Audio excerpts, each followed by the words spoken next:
Gospođa Kata Rukavina je ovdje kraj jedne lutke koju je, kaže, ona izradila. Dakle, kako ljutka lijepo izgleda, to može samo neko ko voli jako Slavoniju i tradiciju. Tako je. Kad ste to napravili? Ko je nosio, takav sam i ja bilo premita nekad. Kad ste ju napravili? Tako je. Kad ste ju napravili? Pa sad je napravita ovo proliče, ovo zime zapravo. Jel vi to inače radite, jel imate još takvih lutki kod kuće?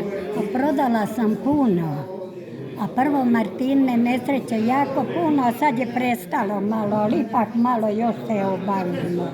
Koliko vam treba da napravite jednu ovakvu lutku? Mogu za dan.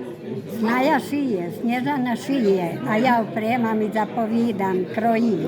Koliko imate godina? 85. Vidim da onda vas dobro još služi i oči i ruke. Oči baš nisu dobre, ali ruke. Šta smo prošli dobro sam. Šta ste radili u mladosti? Jeste radili i onda narodne nošnje? Onda sam vezenke pravila, da, jesam sad više ne. Ovo je peškir moj, evo, šak polja, ja pravila. To je moje. Jel još uvijek radite peškire ili? Ne, sad ne vidim više. Sad više ne. Smetaju mi oči, ovo je operirano.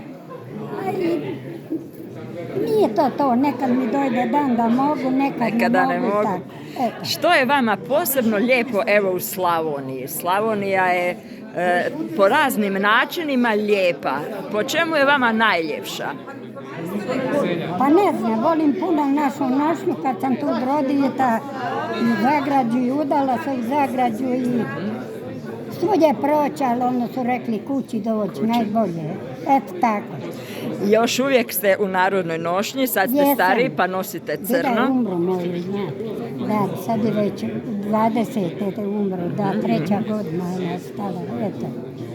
I tako život ide. Ali još uvijek se ne zaboravlja. Ja vidim da još mnogo ljudi u Zagrađu i u ovim selima rade i narodne nošnje i to. Dakle, još je to... Mi smo puno smanjili.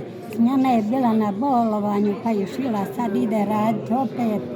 Dokle 3 puće kišno operirala u 3 godine. Ali svejedno se te vještine se njeguju. Još uvijek je to prisutno kod drugih ljudi i kod vas, ne samo kod vas. Pa je, nisam sam baš mi, ima još ko voli napravi sebi za kuću i za... Još ja imam, oni dvoje, pogledajte tamo.